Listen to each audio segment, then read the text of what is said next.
Chancellor in charge, Professor Tarani Ukarasu,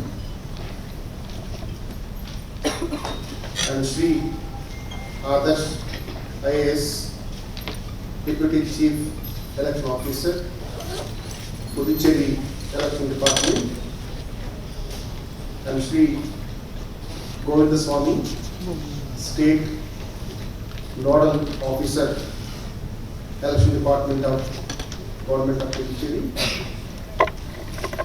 professors of our university, Professor Natarajan, Head of the Department of Commerce, Professor Arul, Head of the Department International Business, and other professors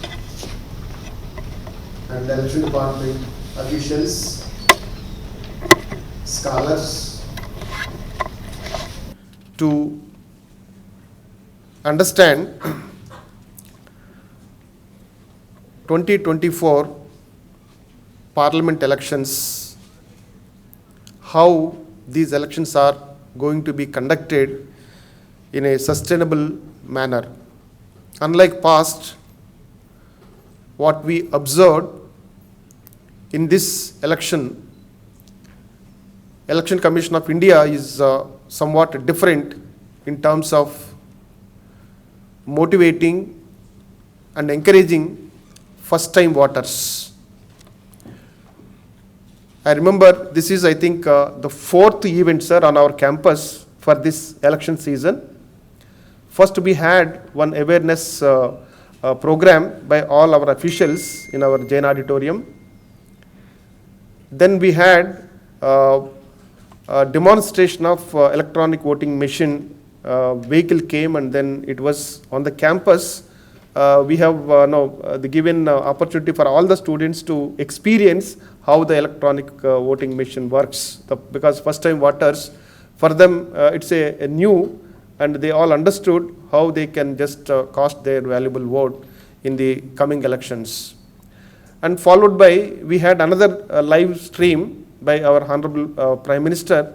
So directly interacted with first-time voters, and then we arranged again live telecast in our Jain auditorium. So this is the fourth event of the election department in our university campus.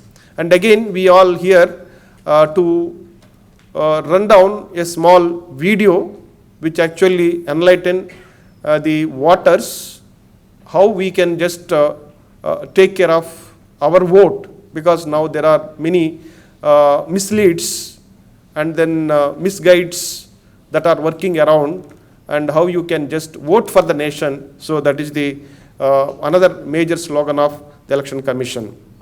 With this, I am very much thankful to the election the department for choosing our university to conduct this program, and I think they are going to release official T-shirt through our Honorable Vice Chancellor, and I think that is also one of the important the component of this the program. So with this, once again, thank you and welcome you all for this 1 hour awareness program. Thank you, sir. Thank you, sir. I now request Professor K. Dharanikarasu, Vice Chancellor, Pondicherry University, to deliver the inaugural address. Respected Sri Adarsh IAS, who is going to deliver special address for us, and Dean Student Welfare, Professor Y. Venkat Rao, who has given a welcome speech for us, and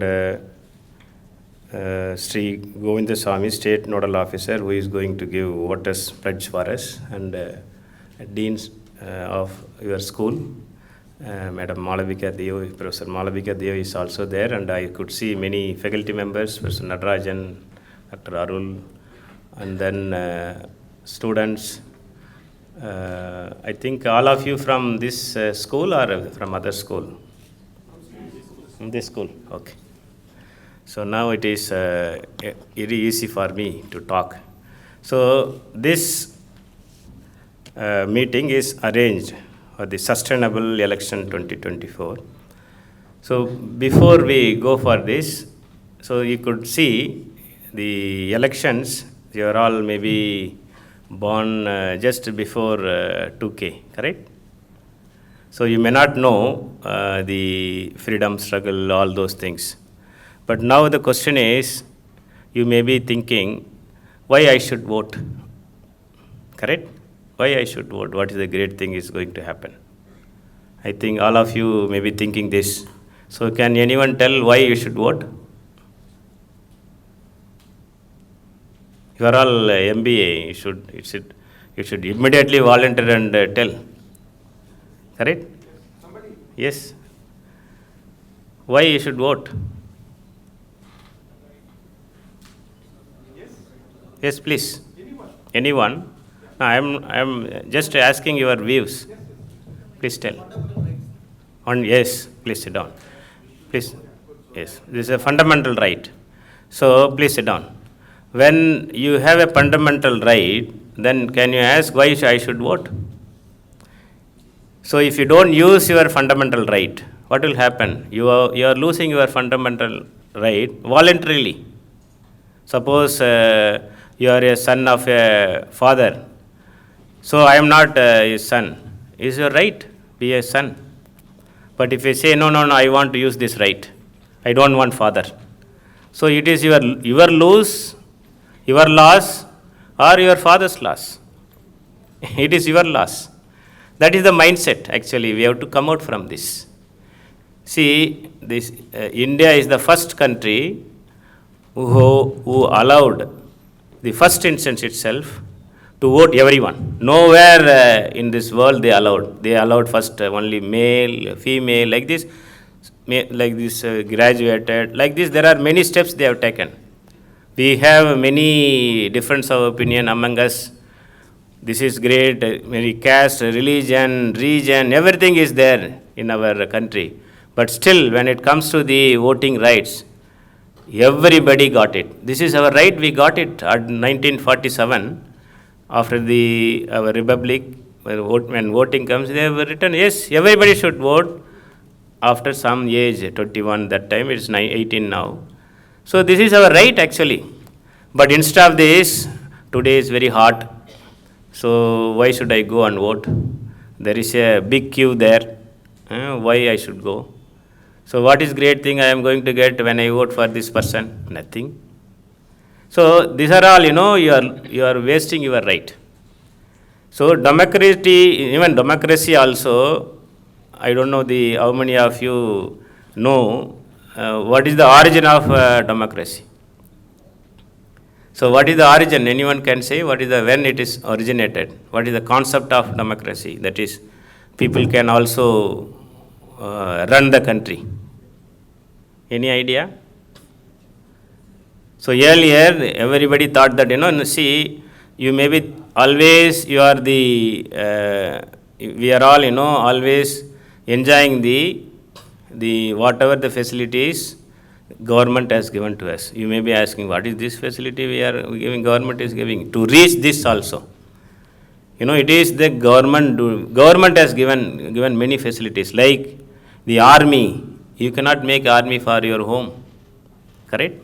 To safely living inside the country, army is taking care of our security. What is really going on in army, we don't know, but we are all safe. We have a power to question anybody. How many countries they have to question anyone?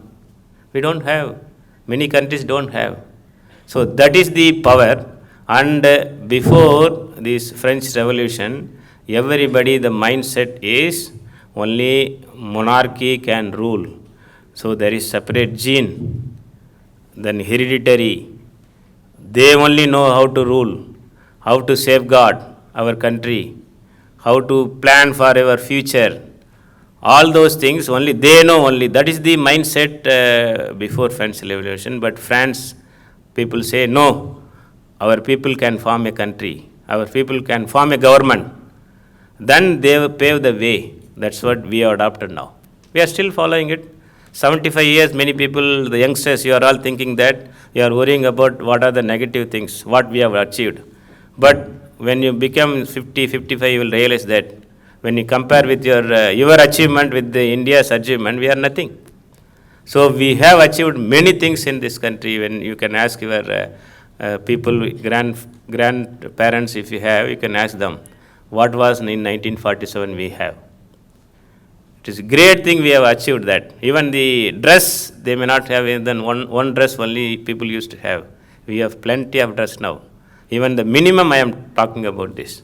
So now we are competing with the countries, the great economies there, we are competing with them. They are looking at us. Oh, how great these people are.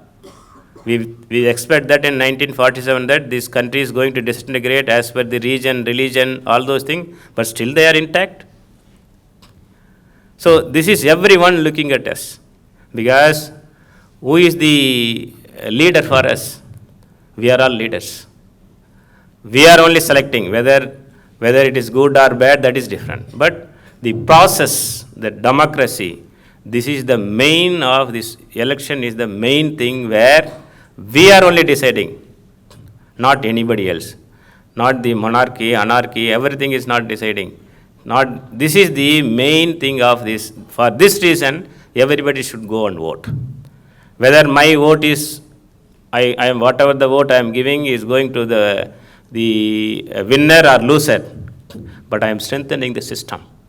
If you just think only 20%, 10% people are going, then decision will not be correct.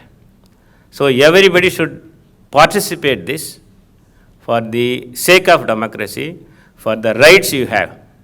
That is the main important thing. But if you are all avoiding this, that means the democracy will not be strengthened. The voting is one of the important things. There are many things in democracy which we are not able to get it. Many European countries, they are enjoying it. Being a democratic person and accepting all the values, and even small areas also they do many surveys, many things they are doing it, but we are struggling to bring all the voters to vote. If we are really responsible people, 100% vote should be there, but nowhere it is happening. That means still we have aversion to go for a voting. So this is, charity begins at home. So you have to being managers, going to be the managers, you should be a role model for this. That is why our department, our university is arranging this. I thank Professor Venkat Rao, Dean Student Welfare, and the Student Welfare Department, the section, for arranging this event. And also thank Dr. Sri Adarsh IAS, Deputy Chief Electoral Officer, for allotting their time and choosing our venue to give awareness to our students. Thank you one and all. Thank you, sir, for your valuable insights. I now request Sri Adarsh, Deputy Chief Electoral Officer, Pondicherry, to deliver the special address. Very good morning, respected and esteemed Vice Chancellor, Dean of School of Management, faculty Pondicherry University, and teachers and students here. A very good morning to all of you. Before I start my speech, I just want to know if everybody is comfortable with Tamil, or is there somebody here who might prefer English? Okay. So it'll be a mix. So if and then there's a small bit of Tamil, please excuse me, but most of it will be in English.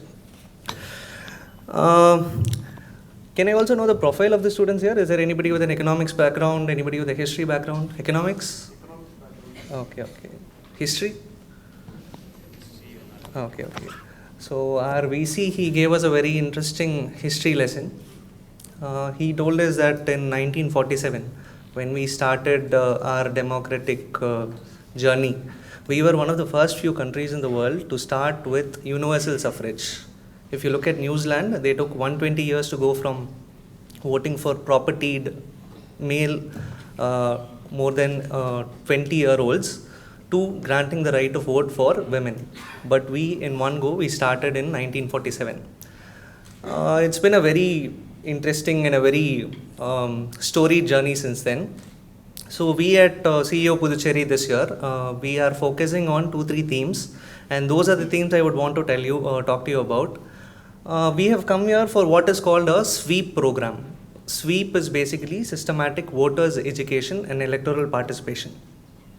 This is a means of spreading awareness about the importance of vote to students and first-time voters and rural populations, urban populations, all of this. For something that needs to appeal to people, generally government servants do not have a lot of appeal. We are supposed to be, faceless, nameless people, but we are also supposed to somehow entice you into voting. How do we do that? So this time we have taken up 3 themes for our sweep programs. The first theme, if you look at it, which is what the VC also highlighted, is sustainable elections. So what do you mean by sustainable?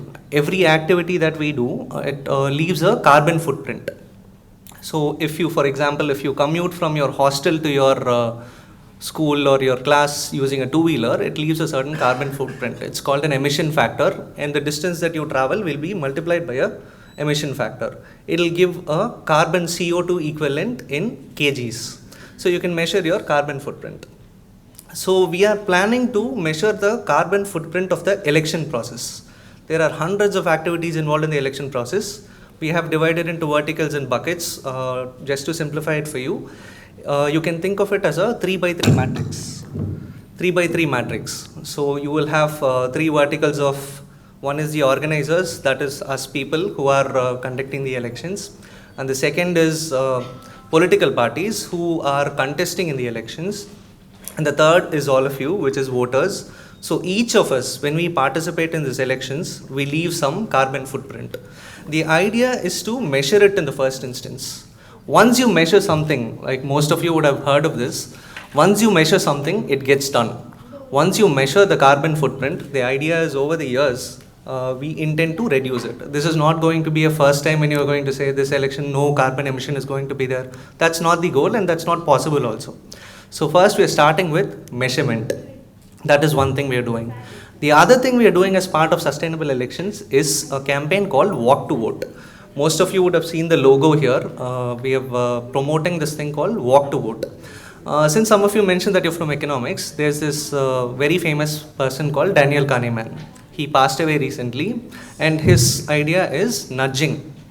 So there are ways of influencing people without manipulating them, ways of presenting information to people that will encourage them to vote.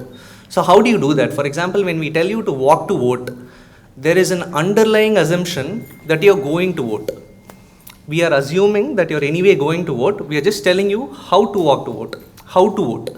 So these are small things that we are incorporating in our messaging so as to, reach out to more first-time voters and to, appeal to the Gen Z kids, as we call most of you here. So I've talked about carbon footprint, walk to vote, and then I'll be moving to the second part of this sweep activity that we're doing. It's called democracy rooms. So the Election Commission of India, what it has done is, it has realized that there is this thing called urban apathy, which means that there are a lot of voters, particularly first-time voters, urban middle-class populations that do not turn out to vote as much as they should. So how do we address this? The first thing that they thought was, the biggest population that for us is important and which will have a large impact on the future is the first-time voter, young voter population, which is all of you. So they decided to set up what you call democracy rooms in all colleges across the country. What do you do in this democracy room? For example, we would say, because we are coming and talking here, this is a democracy room. The idea is to impart civics education to all youngsters across the country. So once you talk about democracy room and civics education, we are not telling you to vote. We are telling you to vote in an informed and ethical manner. Like I told you about the nudging that we are doing, we are not asking you to vote. Like if somebody comes and tells you, please study, you're not going to do that. Your teacher has to make your material interesting for you. That's how you will study.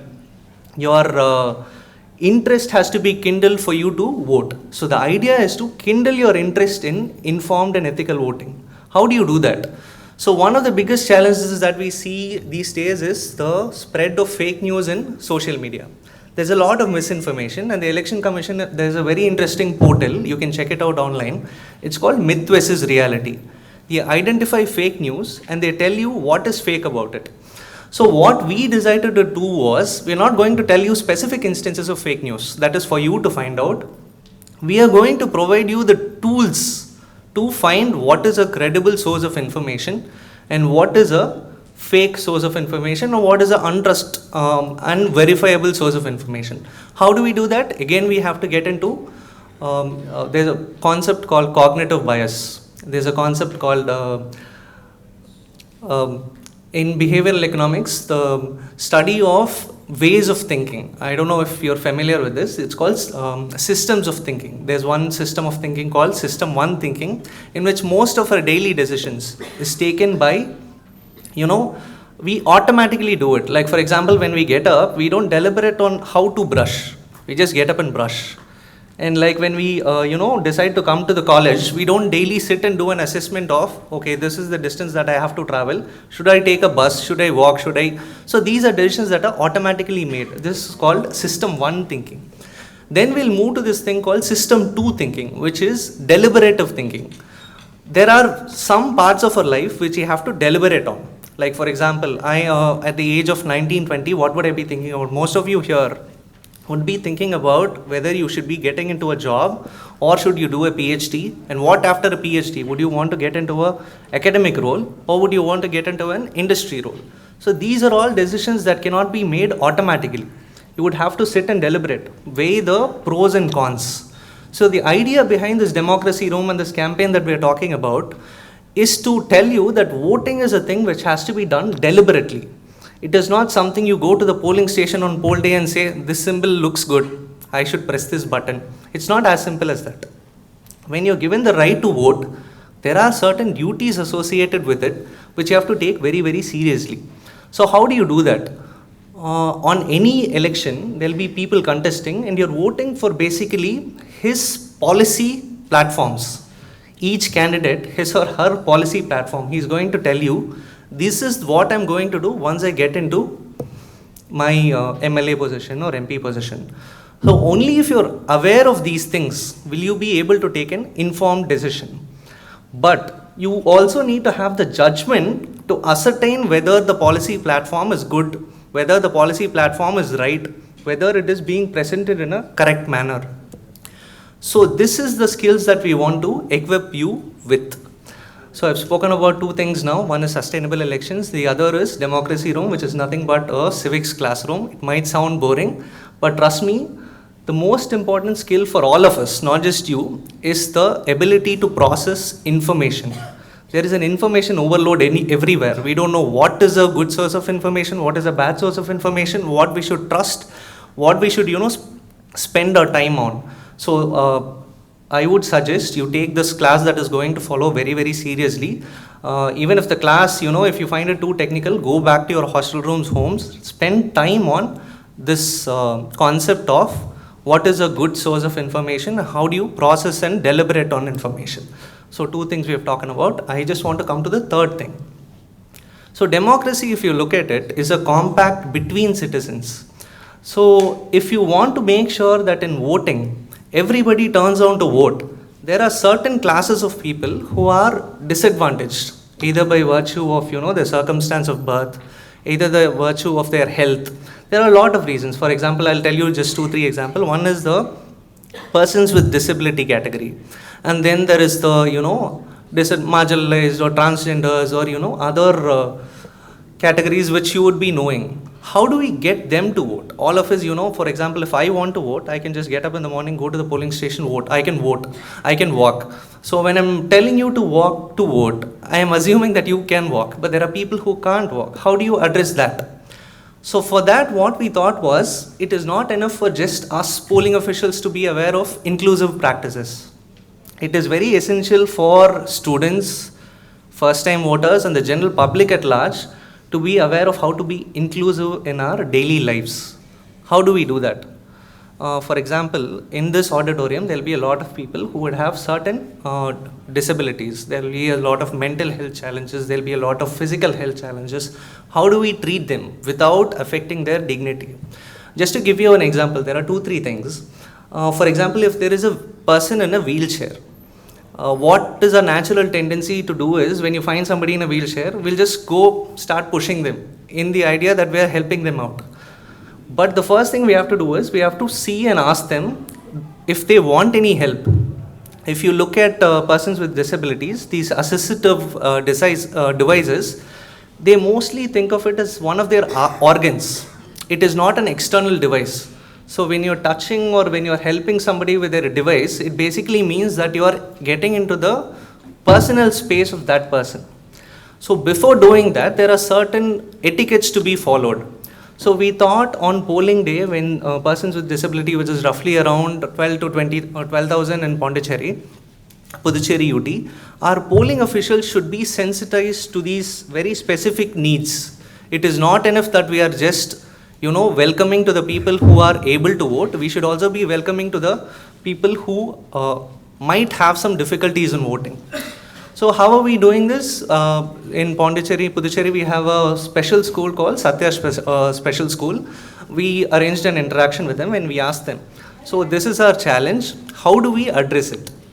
So they gave us a lot of basic information on how to be inclusive and have these etiquettes in our daily life. We have managed to capture some of that in a video. When you look at it, it might look very dull and boring, but I would again suggest this is a life skill for you. You should probably, we will share the YouTube links once the class is over. You should probably look at it. It'll be very useful, not just for elections, it'll be useful for your life. So inclusiveness, apart from this video, what are we doing? Commission has come up with this concept called home voting. Anybody who's above 85 years of age and who has a 40% disability gets to vote from their homes. And those people who don't want to vote from home and stay and say, I still want to come to the polling station and vote, we are arranging transport facilities for them. And we have attempted to make sure that all our polling stations are accessible, wheelchair friendly. Small issues will be there. Just to give you an idea of how polling stations work, in one of the schools, there will be 3-4 polling stations. The first 2 polling stations will be at the entrance. The third polling station, you will have to cross a school ground. So the school ground obviously is made of sand, it will be filled with sand and you can't push a wheelchair across that. So wherever possible, we've tried to make sure it's not humanly possible to, concretize the whole place. We have tried to, set up small ramps here and there. We have tried to put in carpets here and there. So these are some of the things that we're doing. The other thing we're doing is a symbolic attempt. You would be knowing of Mahe. We have 31 polling stations there. All the 31 polling stations there are going to be staffed and presided over by women polling officials. So this is, I think, in this elections, it's one of a kind attempt in India. So the idea is not just symbolic, it's to make sure a presiding officer's work is very strenuous. Like you have to go on pre-poll day. If polling is on 19th, polling officials have to go to the polling station on 18th. They have to stay overnight. And the next day after polling is over, they have to fill in a lot of forms. There'll be hundreds of forms. It'll be more forms than your admissions process. So they will be filling all of that, taking the EVM machines back and depositing it back into the strong rooms. So it's straight away 36 hours of work. So the question might arise, are we actually in the name of some symbolic activity? Are we assigning work that should not be assigned to women polling officials? The idea is to make it easier for them. Once you engage these women polling officials, how do you make it easier for them? That is how you build inclusive spaces. You have to look at, how to make their transportation facilities better, how to make their overnight stays better, how to make their, receipt and dispatch of EVM materials easier for them. So once you start thinking on those lines, it automatically turns, somewhere in the system, this inclusive attitude comes in. So I think I've spoken quite a lot for this session.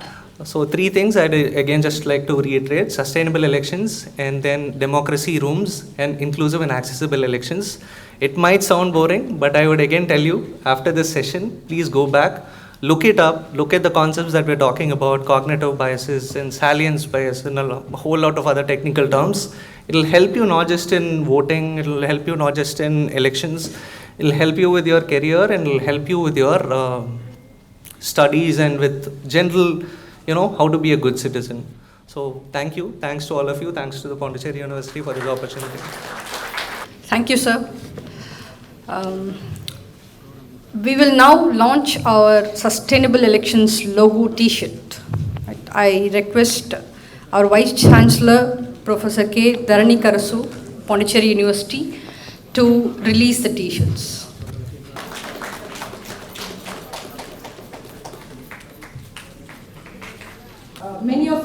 Tamil, others. There is one adage, Tirukural. Eppurul yar yarvai ketpino, apporul mei porul kanbadarivo. That is, to discern the truth in everything by whosoever said, that is wisdom. Yes or no? Whatever means of communication, whatever the source of information you get in, we should be well aware of knowing the truth behind that. So that is why we are here to say you something about this combating misinformation. And that is very important during this phase of elections, because you know we are in the era of social media. There are so much disinformation posts which are viral. So you know the social media are potential disruptors. Disruptors in the sense it has changed the entire way of thinking. The way we think after the social media has come up, what we do? We started reacting to it. We started reacting to each and every post, be it WhatsApp, YouTube, Instagram, Twitter. We just started forwarding things without analyzing the information. That is why we call these as potential disruptors. Not only in decision making, in our day-to-day life, in our business strategies, everywhere the social media has taken this impact. Yes. So, what is exactly fake news? You should know the difference between misinformation and disinformation. So, what is misinformation? So, something which is spread regardless of there is any intent behind that. So, that is called as misinformation. But when it comes to disinformation, there is a deliberate intent to mislead you. Got the difference? So disinformation matters during this period, not only during this period, in our entire lifestyle. We have to ensure that disinformation doesn't impact our decision making. Right? Yes. So let's go forward with myth versus reality. ECI has come forward with this myth versus reality campaign. As first-time voters, as future generation, we all should be ready for this. We should be equip ourselves with the content, with the proper information. So I will put you one thing, EVM can be hacked. So there is a myth. This is a myth which has been going viral. So what is the reality behind that? Hacking, you know, hacking is unauthorized access to any device, computer or phone. Can EVM be hacked? Reality is this. EVM is a standalone machine. It works independently. So EVM can never be hacked.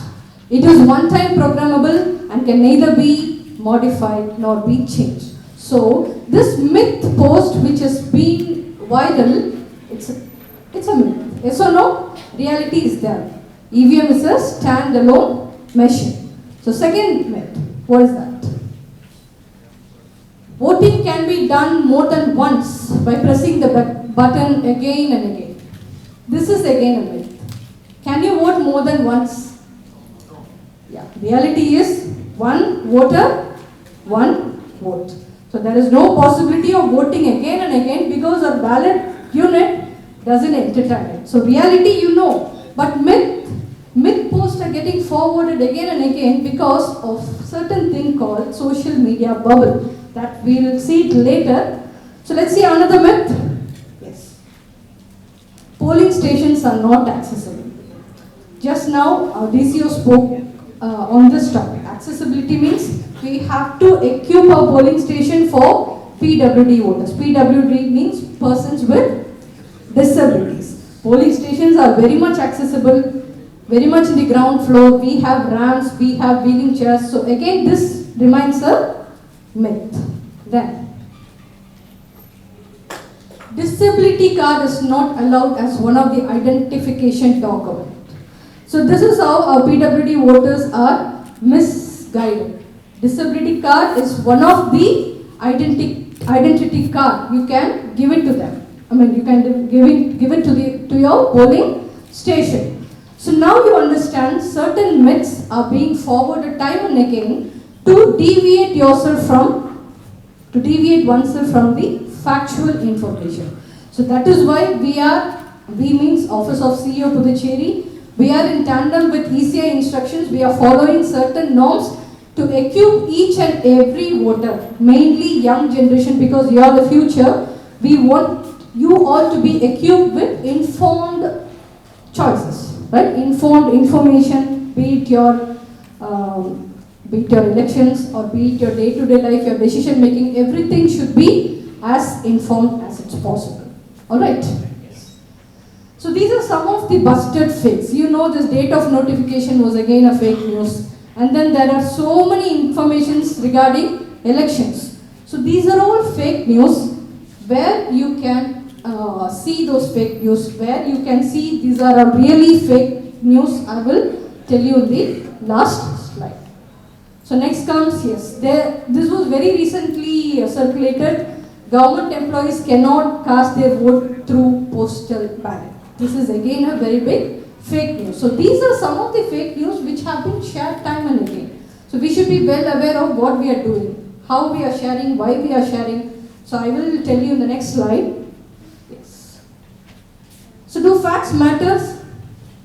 Facts matter in every decision making, but during this time, we cannot let ourselves to be manipulated. So facts really matters a lot during this phase of elections. So make sure you and we equip ourselves with the proper information, right? Next. So as sir has already said, in decision making, we are just going behind these cognitive biases. There are certain cognitive biases which disrupts our decision making. One could be your familiarity bias. Yes. What is familiarity bias? The frequently you hear something, you just tend to believe that particular information. Yes or no? We are more comfortable with comforting lies with unpleasant truth. So that's why this familiarity bias comes into play. So we should make sure, even if you are familiarly hearing it, you should be very much aware of what we are doing. Okay, then comes anchoring bias. The very first piece of information you hear, we tend to believe it. Yes or no? We would be waiting for something to happen. So if any information regarding that comes to us, what we'll do, automatically our anchoring bias starts working. We will start believing that news. Yes or no? Yes. Then comes confirmation bias. That is any news which is confirming our own existing belief, our own expectations. That we'll tend to believe. Yes or no? If you see your Instagram post, if any post or any media which is going with your existing belief, with your existing expectations, what we'll do? Definitely we will share it across. So that comes under confirmation bias. Then comes bandwagon bias. That is, a group of people are doing it.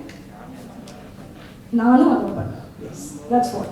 As you said, a group of people are going behind it. A group of people are sharing the particular post. Since they are doing, I am doing out of peer pressure. So that is bandwagon bias. So these four biases I have taken. Beyond this, there are so many bias, sunk cost bias, negativity bias, but we don't want to put you with so much of information, but hope you are getting the intent behind this, myth versus reality. So we should confirm ourselves the information we are provided with, and we should start thinking deliberately. As sir said, it's our intention to make you think deliberately, yes? Automatic thinking and deliberative thinking. Automatic thinking is effortless.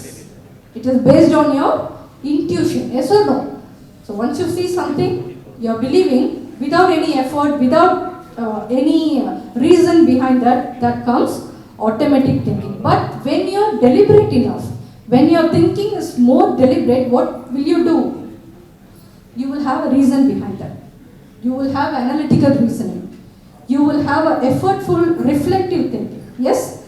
Though it takes time, your decision making will be a proper process. Since you are management student, you are more into decision. Yes or no? So you are the decision makers, you are the future generation. Make sure you have this habit of deliberate thinking so that your entire decision are in the proper line.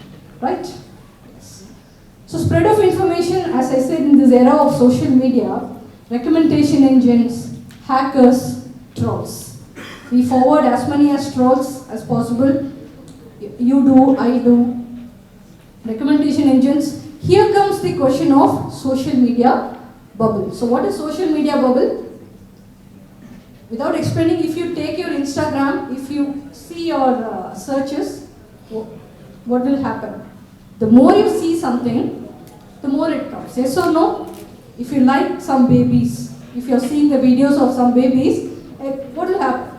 You will frequently start getting the videos of baby trolls, baby images. So whatever you like, so that recommendation engines, that recommendation algorithm works accordingly. You will be flooded with so many posts of your own expectations, your own interests. So that is how this social media bubble works. So what we should do, when we search, when we look into something, first firstly if we start analyzing, if we start thinking deliberatively, we can change our entire thinking process. Yes or no? It's in your hands, it's in our hands. Mostly it's in your hands because you are the future generation. You should ensure that you allow yourself to think deliberately. Fine. So yes. Finally, we are gonna equip you with informed and ethical choices. How you will do it? When you're getting a post, make sure you check the source of information. This we have taken from the handbook of police officers. This is very critical, very important for you. Make sure you check the source of information. Yes, just like that, don't forward news, be it fake or be it true. Make sure you check the source of information, you check the author, you check the image, that is profile photo. How will you check? You should be knowing, management student, there is a concept called Google reverse image. You put an image in Google, that will show you whether it is fake or true. So that is how we should equip ourselves. Search the photo, search for the profile, and look at the author. Then read beyond the headline. That's very important. What we'll do, we'll just read the headline. Once it goes without thinking, we'll just like that forward.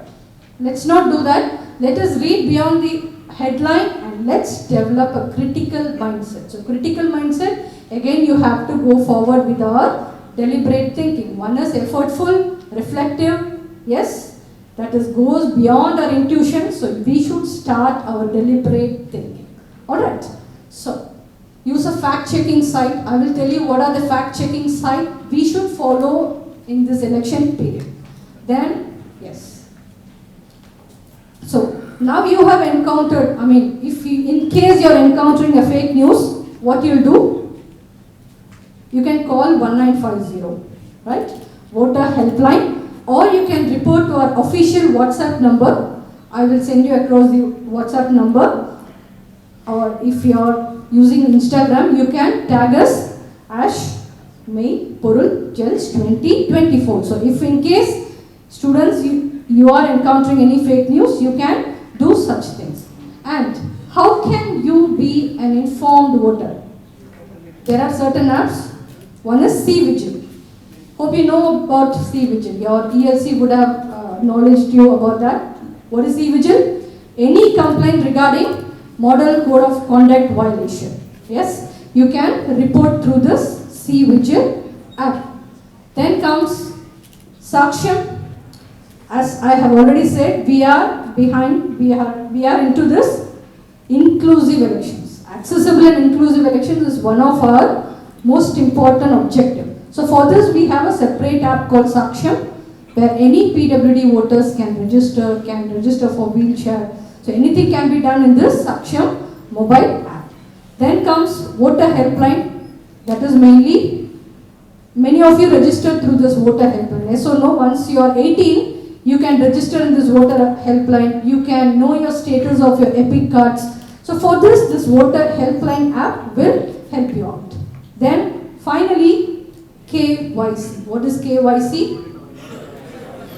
Yeah, know your customer. That's different. So regarding election, that is know your candidate. So if you want to be an informed and ethical voter, you should first know about your candidate. So use this app, know about your candidate, know about his or her criminal antecedents, and then you can be a informed voter. Yeah, this will be very helpful. So make sure you use all the applications of Election Commission of India. That is C-Vigil, Saksham, Voter Helpline and this KYC. And finally, Office of CEO Puducherry. We are making certain efforts to bring everything in your phone. That is through our Instagram, CEO Puducherry, through our Twitter, CEO Puducherry, again Facebook. So these are the IDs which you should follow. Once you follow this, then automatically this misinformation, disinformation will not disturb your thinking process. So make sure at the end of the session, go to your Instagram, go to your Twitter, Facebook, follow us on CEO Puducherry and be an informed and ethical voter. Yes or no? Hope you'll be doing it. So say no to myth and say yes to reality. Obviously, yes? Yes. Good. So thanks a lot for hearing. Hope this was not boring. Okay, make sure you go for this deliberate thinking. Yes? So thank you so much.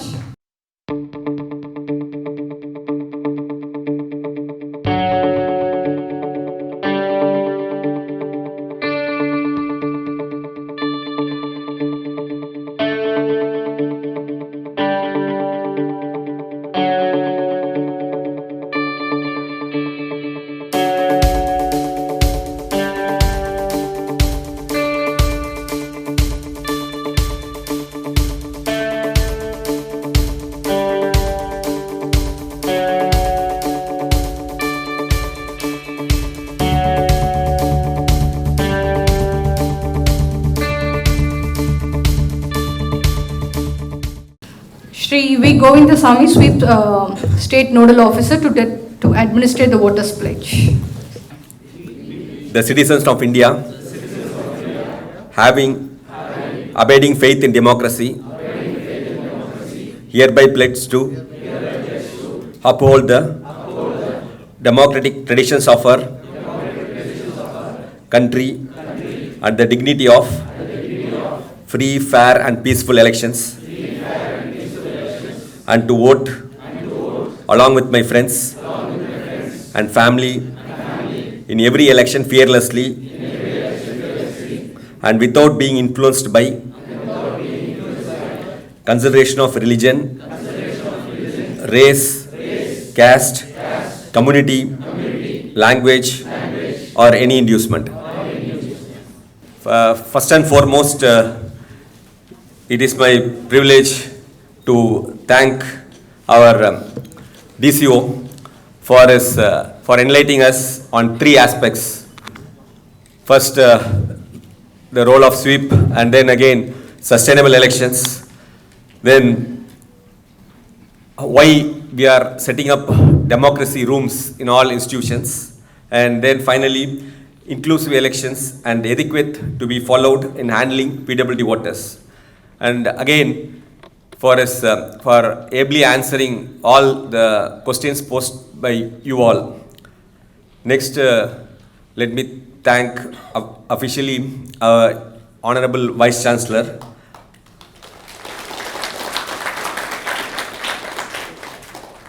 for being with us throughout the session. And then it is Dean students. So Professor Venkat Rao is very cordial, and he was very friendly too. So within a very short span of notice, he was able to do all these arrangements in a very spot of time. Thank you, sir. And let me thank all other deans and faculty members for being here, and finally the students for their patient hearing and active participation. And I take this chance to thank formally my own team, starting with Captain Prabha and NSS State Nodal Officer Satish, Sri Kumar, and again Abhi, who is anchoring very ably this session. Thank you one and all for your patient listening and hearing. Thank you.